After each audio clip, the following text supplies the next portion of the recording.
When Christians have the confidence to say that the Holy Spirit is moving through them, or they feel Jesus Christ's energy moving through them, I confidently say that I have the energy of Mary Magdalene guiding me. And I pray to her. I have a devotional practice to her. And she is, in my experience, the Christ consciousness of the divine feminine. Welcome to Follow Your Heartsong, where we reclaim pleasure, break taboos, and awaken to our deepest desires. I'm Rose Heartsong, bringing you raw, unapologetic conversations on sex, spirit, and self-liberation. Let's dive in. Welcome back to Follow Your Heartsong with Rose Heartsong. That's me. And tonight I am going to be talking about a little homegirl of mine. Her name is Mary Magdalene. And the show is about challenging the taboo and getting curious about why. Like, sometimes I love to question why we believe what we believe. And one thing about sacred sexuality, spirituality, holistic health, these are categories that I talk about in this show a lot. And one of the reasons is that I found that all three of those categories can be shrouded in dogma and be controlled and manipulated by our society. And one of the things that is a huge piece of that is Mary Magdalene. So before I dive into that, though, I'm going to take a little side trip and let you all know that this next Saturday, April 26th, I'm actually having an amazing workshop in Newport Beach. We're going to be exploring Turn On Toolkit. If you're interested in exploring new forms of sensuality, sexuality, intimacy, you're going to want to come. It's going to create secrets for better sex and deeper intimacy. And it's designed for couples who are craving more passion, better communication, and spicier connection in the bedroom. Whether you're stuck in a routine or simply curious about how to explore your edges together. The Turn On Toolkit gives you practical, beginner-friendly tools from the worlds of Tantra and conscious kink. You don't have to have an experience. All you have to do is have a partner that is willing to go and explore with you. You're going to learn sacred sex and intimacy tools, intro to kink and power play, deeper levels of confidence in the bedroom, clear communication, erotic scene design, sensory and light impact play, and how to bridge your desires. We're going to be going into the blueprint of your desire. And this is perfect for you if you're curious about kink or tantra, but don't know where to start, wanting to feel more passion, polarity, and play, and you're ready to break out of sexual ruts and explore new territories. And you want to deepen your trust, safety, and communication around desire. A lot of times couples don't talk about sex or what they desire with each other. So this is going to help you get out of that rut, right? And we get it. Showing up to a workshop like this with other couples might feel very vulnerable, but there's something incredibly healing about being in a space where others are asking the same questions, facing similar challenges, and wanting the same kind of growth. It helps you realize you're not alone in feeling stuck, disconnected, or unsure of how to bring more spark into your sex life. So if you're interested, it's going to be Saturday night from 6 to 9. And all of the information about that is going to be over at roseheartsong.com. And you're going to click on the events button and you can get all of that information there. So I just want to let you know, I'm really excited about this one too. Starting on April 30th, I'm going to be doing a women's group every other weekend in Newport. And all the information for that will be on my Instagram soon. It's Womb Wisdom Wednesdays, and we're going to be coming together and healing and expanding and playing and exploring. And Mary Magdalene will be a huge part of that. So if you have curiosity around her, if you're inspired by her, or if you're curious about her, keep listening. And why Mary Magdalene and why today? As all y'all know, it is Easter. So happy Easter Sunday. I felt like there was no better time than today to talk about her. I have a deep devotional practice and relationship with her. She's had a very potent impact in my life since 2017. And I feel like she's waking up every year. There's more information about Mary Magdalene out there. And every year I'm getting more comfortable talking about her. She's been more on social media on Easter than I've ever seen her this year. Last year was the first year I saw her on social media. And I'm really grateful that other people are talking about her, because for a long time it was really scary for me to talk about her. I've had book clubs in 2 different countries. I've led 2 beautiful retreats in honor of her, and I'm also working on a film project in devotion to her. So she is a huge piece and a part of my life. And for a while, it was really vulnerable to say this. Now I say it a lot more confidently say that I have the energy of Mary Magdalene guiding me. And I pray to her. I have a devotional practice to her. And she is, in my experience, the Christ consciousness of the divine feminine.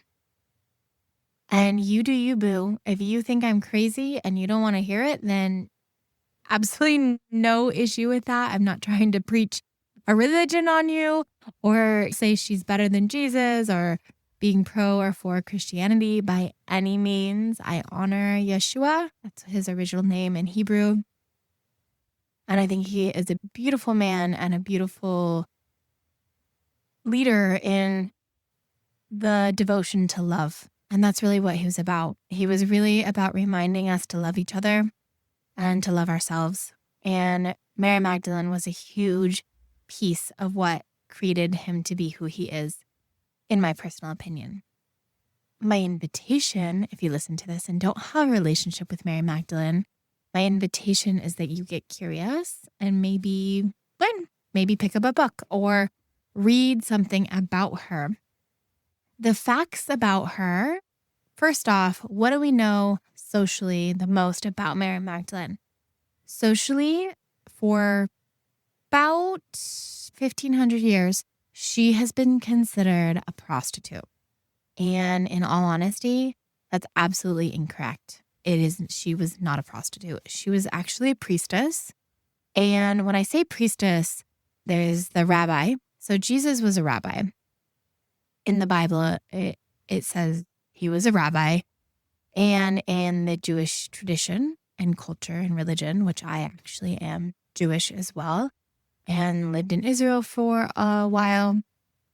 When I was younger, I was very much involved in that religion. And then before that, if you listen to my spirituality podcast and go back, I was Christian from 5 to 14, 13, and then became Jewish. And the Jewish tradition, a rabbi, which is what Jesus was, he went to school, became trained, was educated to become a rabbi. It is socially required for a rabbi to have a wife. It was necessary. It was part of the process and practice of being a rabbi. That's very much similar still today. Most rabbis have wives. It's not like the Catholic Church where priests are celibate. They have wives. And another thing is that he was a rabbi in the Jewish tradition. He was Jewish. And I believe Mary Magdalene was Jewish as well. She was at his feet during the crucifixion, and she was part of the burial team or the burial chamber. She was part of the people who prepared his body for burial after he was taken down from the cross. And she was the first one he rose to. She was the first one to witness him upon his resurrection. And it was she who went to tell the apostles of this miracle. She was a big deal in his life. And it honestly breaks my heart that there is absolutely no biblical facts saying that she was a prostitute. None. It doesn't exist. My invitation for you is please go look. It's not there. But she is written in the Bible. And I have a couple of Bible verses. We have John 19:25. It says, near the cross of Jesus stood his mother's sister, Mary, the wife of Clopas, and Mary Magdalene. March 15:47. Mary Magdalene and Mary, the mother of Joseph, saw where he was laid. This is after he was brought off the cross. And then John 20:17-18, Jesus said, do not hold on to me, for I have not yet ascended to the Father. Mary Magdalene went to the disciples with the news and said, I have seen the Lord. These are three of the most prominent moments of Jesus' life and the Christian faith. And unfortunately, her name went down in history as a prostitute in 591 AD. So it was like 33 AD because that's when the year he died, when he was 33. And so it was like 550 years after he died, Pope Gregory the First, that butthead, defiled her name. He did a sermon in the Catholic Church that confused her with an unnamed woman in the Bible. In the Bible, it says that Mary Magdalene had 7 sins taken from her. And in that, he equated that sin for a woman had to mean sexuality, right? If a woman was sinning, she had 7 sins in her. It had to be that she was sexually provocative. And that if she was sexually provocative, then she had to be a prostitute. That makes logical sense, right? So that is how the rumor of Mary Magdalene as a prostitute started. It is still being taught in Catholic school today. That is still what's educated. That is still the common response when I ask people, do you know who Mary Magdalene is? And I really want to change that story because it's not true. The Bible is the most popular book ever written. It has the most prints of any book in the world. I believe there was like 7 billion copies of the Bible. You'll have to double check. Don't quote me on that one. It's a lot. There's a lot of books of the Bible printed. It's the most popular book in the whole world. Do we actually know who wrote it, though?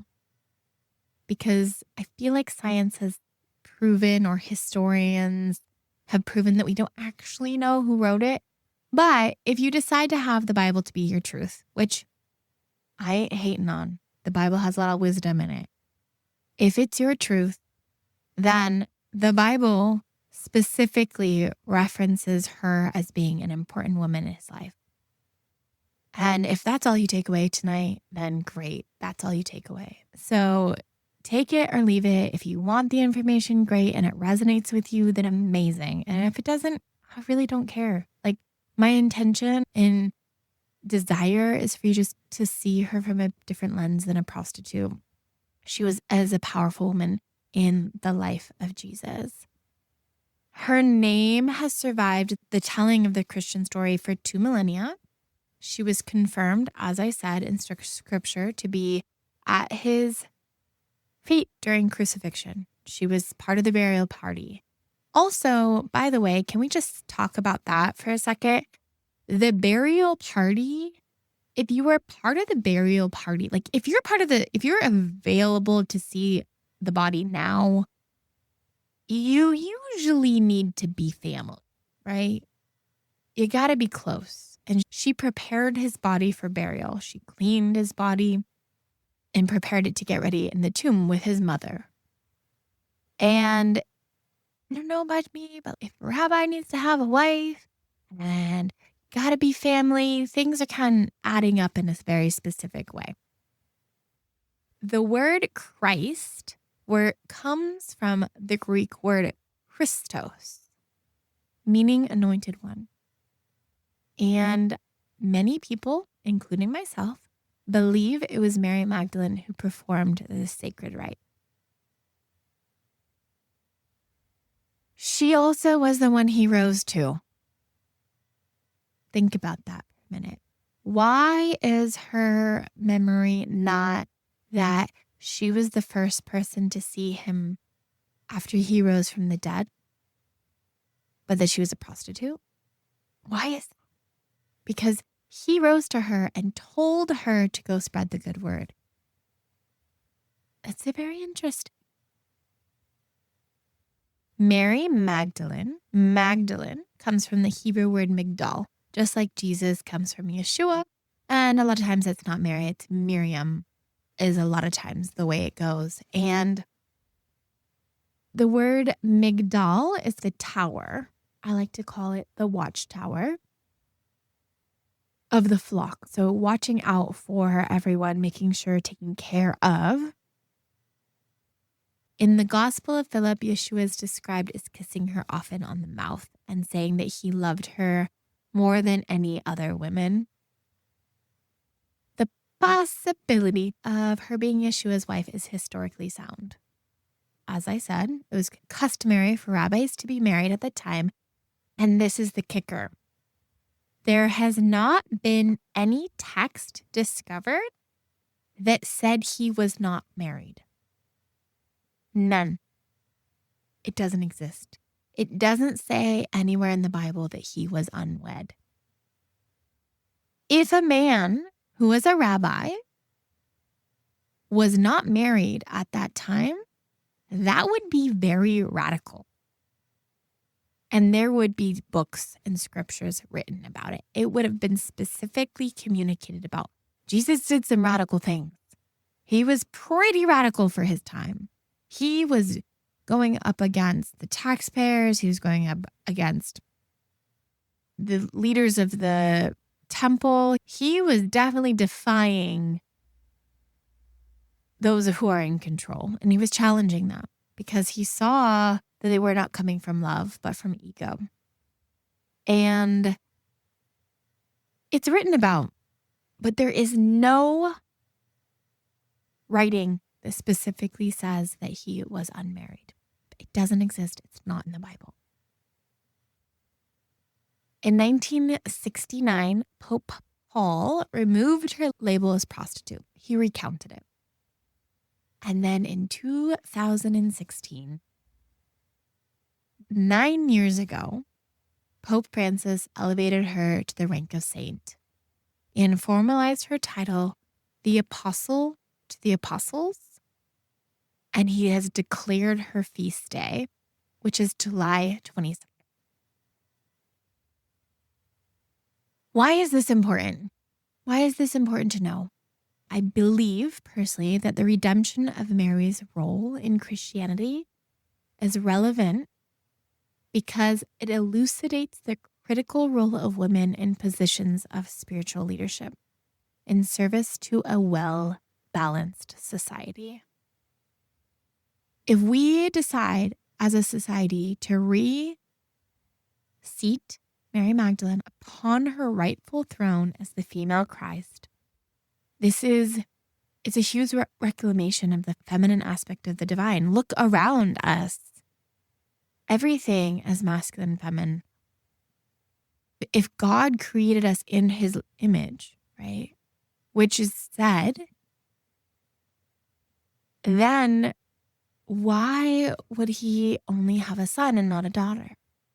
Why would Christ, the anointed one, only be a male? So there was a moment in my self-pleasure journey where I had to get radically honest with myself. I had to stop touching myself in the way that, honestly, if somebody else touched me like that, I'd be so freaking annoyed. Too fast, too rough, definitely too disconnected. And I realized I had been bypassing me. The crystal wands and dildos from Yoni Pleasure Palace became a part of my sacred turning point.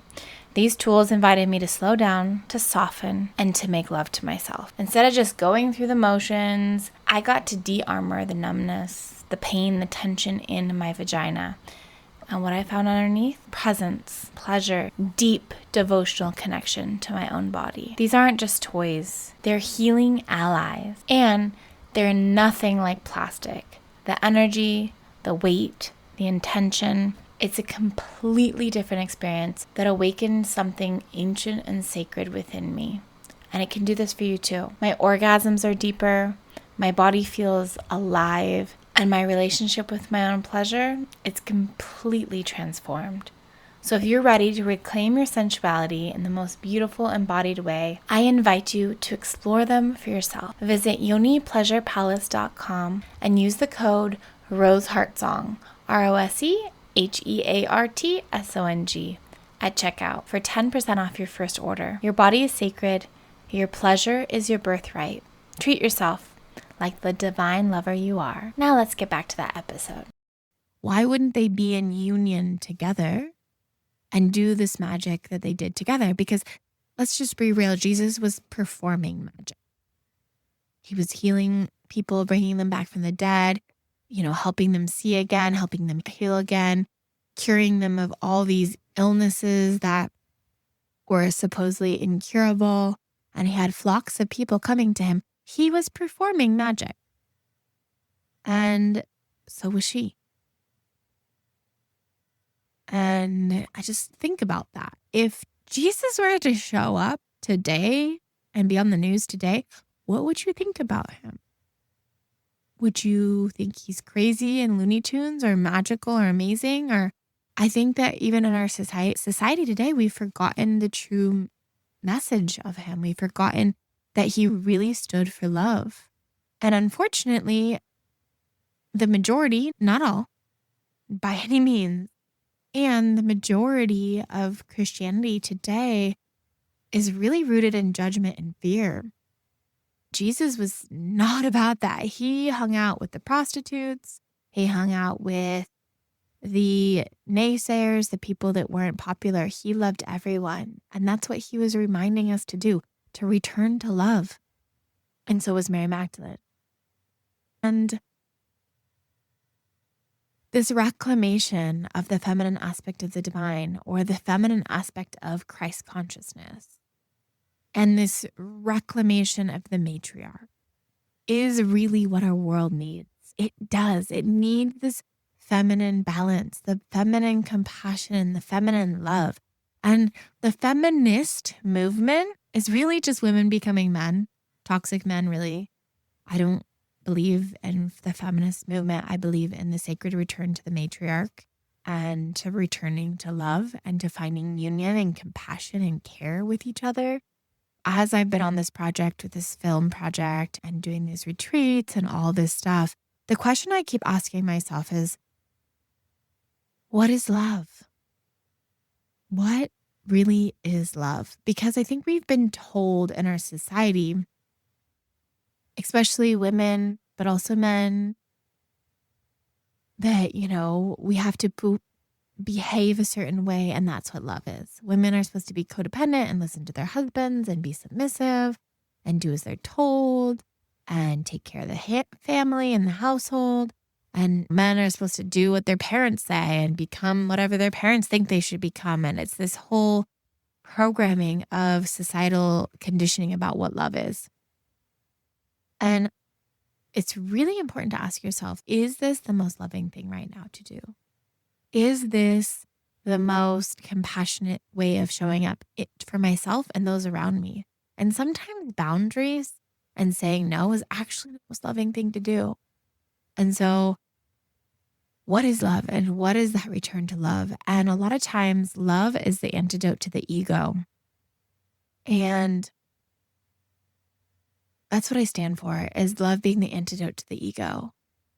And when we come together in leadership and ritual and prayer and devotion to the sacred sanctuary of Mary Magdalene, there's something that softens, especially as women, as men too. There's a softening that happens and an unraveling of beauty and the sacred divine and that balance that I think we're incredibly missing. And one of the things I say a lot is, why, for heaven's sake, are we worshiping a man suffering on a cross? Yes, he died for our sins, but he died to rise again. If he had just died on that cross and he didn't rise again, y'all, it wouldn't be so magical. So why are we worshiping a man on a cross? And that's what the men in our world look up to and see. They see this man who's 33, who sacrifices himself. This is the masculine leader that we have. And then he dies and rises again, and then he disappears. But we don't have this like solid masculine leadership. We have God, but God is this esoteric concept in the sky versus an anchored person. I think that's why we love Jesus so much, is because he is the embodied experience of God. And if God is making us in his image, there's masculine and feminine aspects all around us. Everything is masculine and feminine. And so I have a little belief that God is masculine.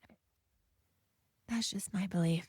You do you, boo. There's a lot of things out there like lately about God being a woman, which, I think God is a all-encompassing, energetic, vibrational essence. I love the creator because it takes the masculine, feminine aspects out of it. And did you know that Mary Magdalene has a gospel? That is true. There is a gospel of Mary Magdalene, and it was discovered. I'm going to go back actually for a minute before we go into the gospel. The feast day of July 22nd, I actually had this question. I'm like, why is it July 22nd? Why is that? And when a saint dies, that is usually their feast day. So supposedly Mary Magdalene died on July 22nd. And she is widely accepted as a historical figure, very much shrouded in mystery. And her gospel. So there's a Council of Nicaea. I don't know if you guys know this, but there was a Council of Nicaea from May to August AD 325. It's about 300 years after Jesus died, a little less. There was this council, and it was in what is now modern day Turkey. And all of the leaders of the time, basically what was happening is there was paganism and there was this new religion called Christianity. And for the first 300 years after Jesus died, Christianity was actually illegal. You could get your head cut off for it. It was very taboo and totally not accepted because Jesus was radical and he was taboo and he was totally not accepted. They killed him for it. And one of the things was this Council of Nicaea. There was a lot of Christian text and there was not like a canon. So canon is a collection of books, and the Bible is a collection of books turned into a one book, which we call the Bible. And there was this Council of Nicaea, and these political leaders came together and decided what books of the Bible were going to be socially accepted and what books of the Bible were not really going along with what they were wanting to create the future of Christianity to be, because Christianity was used to control the masses, right? They decided to make Christianity the main religion because so many people were fighting. The other interesting fact about it is they actually infused a lot of pagan roots into the main Christian holidays. So a lot of Christian religions, like even Easter today, is rooted in a lot of pagan traditions. Think about the Easter bunny and the eggs. What does that have to do with Jesus? It doesn't. The first version of the gospel was discovered in the late 19th century, 1896. It was discovered in Achaemenid, Upper Egypt, and it was purchased in Cairo by Dr. Karl Reinhardt and then taken to Berlin. There's been 2 other copies of it discovered, and they were not actually published until 1955. So they weren't printed until 1955. And that was because World War I, the first copy was to be printed, and then World War I happened. And then the man that was supposed to print it passed it on to another man because he actually got old. And that man was about to print it, and then he had a flood in his printing press. And remember, this is a long time ago. So things were a lot slower than they are now. They didn't have to talk to text to print. It was a big deal to print something. And then World War II happened. And so from 1896 to 1955, 2 world wars and a flood kept it from being printed. It was printed in 1955, but it was not available for you or me to read until 1995. So this is actually a very new historical context. The Gospel of Mary. And it's called the Berlin Codex. There's been a couple of other versions of it, not the complete fragments. Unfortunately, the saddest thing, the Gospel of Mary is what it's called. And the pages 1 through 6 are missing and pages 11 through 14. The text starts on page 7, mid-passage, which is incredibly heartbreaking to me. So heartbreaking. The gospel has these powers of the ego. And in the Christian gospel, there's the 7 deadly sins. And one of the things that's the most impactful about the Gospel of Mary versus the Catholic or the religious cultural Bible that we have now is in the current day narrative of the Bible, we are inherently sinners.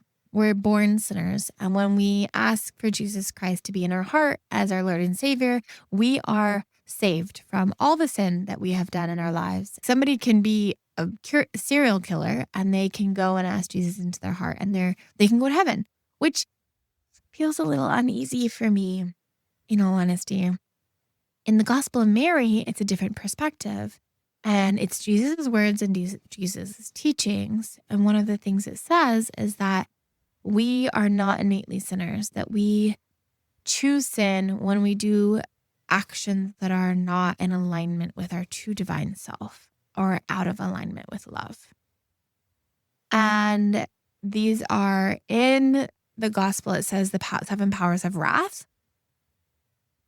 But wrath is an old school word. I like to use the word ego. And there's 7 powers of the ego that hold us back from love. So, y'all want to hear what those are? Because this is where I think the magic is. And this is where we can take the beautiful message of Yeshua and use it and apply it into our own lives by choosing love versus being in our ego and choosing things that are harmful for ourselves and others, because we're all doing that a lot. We're mean. Honestly, I'm probably the meanest person to myself. I would never be as mean as I am to myself to anyone else. That would be so abusive. Yeah, I beat myself up way too often. So this is an internal battle that we go on together as human beings, as we battle our ego. Really, it's like having a relationship with the ego and having a relationship with love. It's a choice. It's a choosing to be in the ego and choosing to be in love. So the first power is darkness. And I'm going to go into what Mary's honestly told me these are through my prayer and devotional practice. Like I said, take it or leave it, also through reading other scriptures and text and other ministries of Mary Magdalene, because she has been spoken about a lot in history. We just haven't been as loud as we are now. Because in all honesty, we probably could have been persecuted for it in the past. The first power of the ego is darkness. And this is when you're feeling depression, anxiety. And I know that is on the all-time high right now. The average teenager has so much anxiety in their body. It's the same that somebody would have in a mental hospital in the 1950s. We have chaos happening in our world today. Politics crazy, war happening. But not only do we have that, we have chemicals are in our environment. Our food is poisoned. We're eating chemicals all the time. We have technology moving so fast, our human body's hard drive nervous system has no idea to hold on to it. And so we are so inundated on our hard drive, aka our brain and our nervous system, are crashing constantly and turning into anxiety and fear. And this is the sense that the world is ending and there's no future in sight and there's no light at the end of the tunnel.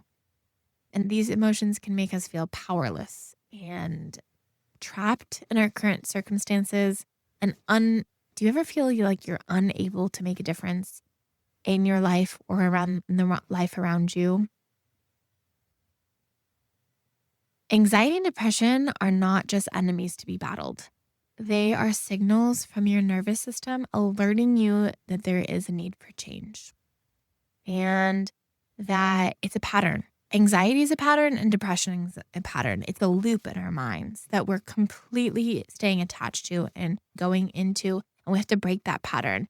And one ways of breaking those patterns are in a deprogramming. We have to start to deprogram these patterns and start to create a new pattern in our bodies and our nervous system. And depression often involves rumination, being stuck in the past, and replaying over and over what happened in the past. And then anxiety, on the other hand, involves worrying about the future and what could go wrong. Both states disconnect us from the present moment.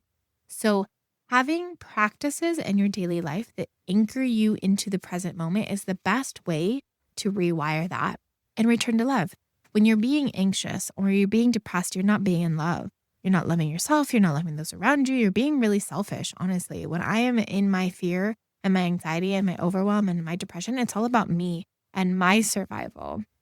And so some of the best ways to overcome this one is prayer, ritual, breath, yoga, spending time in nature, getting off your phone, ceremony, connecting with community, surrendering to the present moment. Like prayer and surrender is just like breath, surrender, all the things, and different somatic therapies. Those are huge, huge.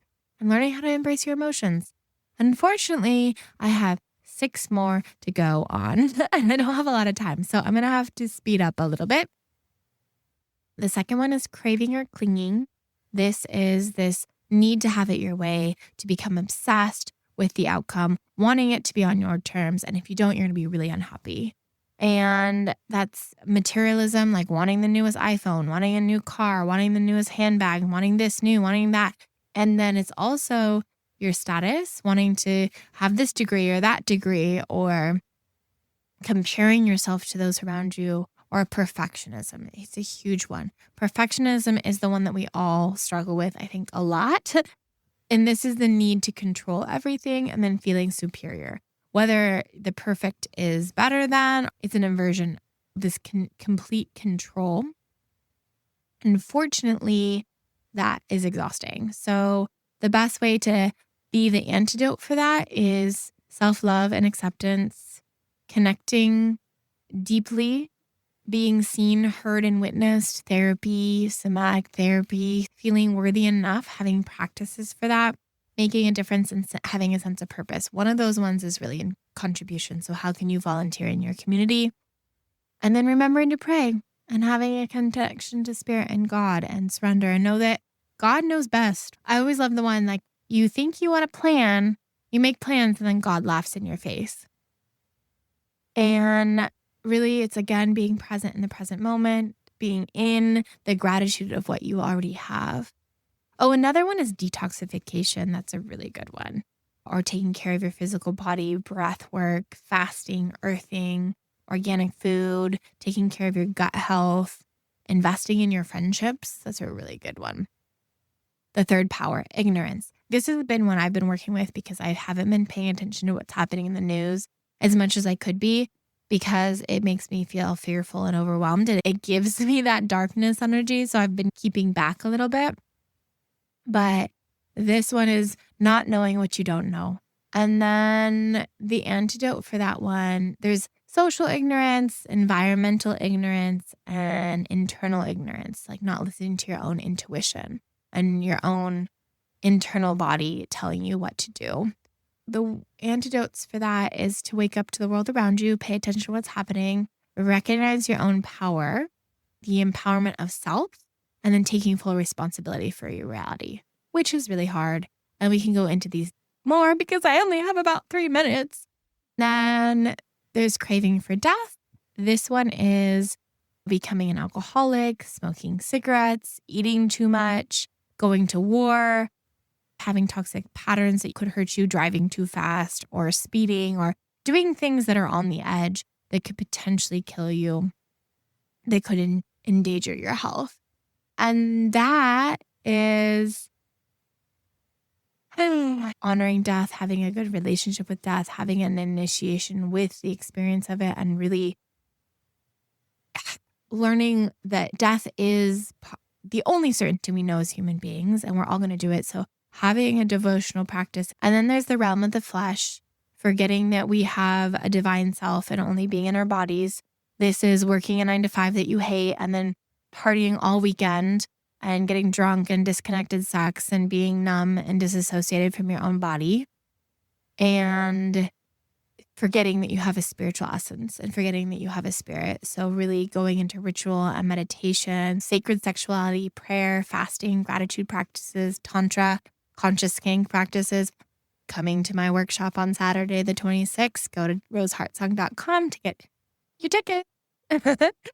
And then the foolish wisdom of the flesh. This is like that sloth energy where you know what to do. You have the desire to make a difference in your community or in the world. You have the skill sets, but then you sit on the couch and watch Netflix instead and don't do anything about it. Anyone know what I'm talking about? It's laziness, lack of confidence, self-sabotage, and not being in your own power. And one of those is like slow action steps every single day, small little steps that can make a difference in your life every single day. And then the last one is rage. This one can tear you apart and completely pull you out of yourself, be very destructive and fiery and dangerous for yourself and the world around you. Not choosing to forgive somebody that you hurt you, right? When you're angry at somebody who hurt you and they don't even know about it, it's only hurting yourself. I'm not saying to stop anger because anger is a powerful tool, but it's to use it as fuel instead of destruction. How can you use the anger in your life to make a radical difference in the world and in your life and those around you versus destroying and being destructive? Anger can be the most potent fuel that there is. And these are the 7 powers of the ego that hold you back from love. My invitation for you is getting curious about it. If you're interested in learning more about Mary Magdalene, you don't know where to start. My favorite is Mary Magdalene Revealed by Megan Watterson. That book goes deep into these powers of the ego. You can go to magdalenefilm.com to learn more about the film project, see some of the retreats we did. And we also have a full moon council. We do a women's full moon council every single month around the full moon. You'll be able to find the information on my Instagram for all of that. So thank you for going on this journey with Mary Magdalene. My prayer is that she is revered as the feminine aspect of Christ and that the feminine gets to rise in her power when it comes to sacred spirituality and consciousness and the magic that is, so that we can have more balance. It's not about men versus women and the masculine versus the feminine, but it's like, how can we come together and revere both?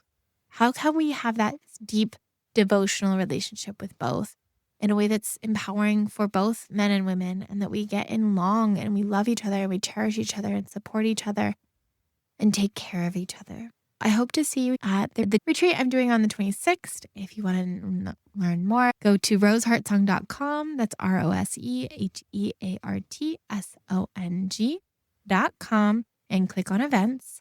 And then you can reach out to me also on Instagram at roseheartsong.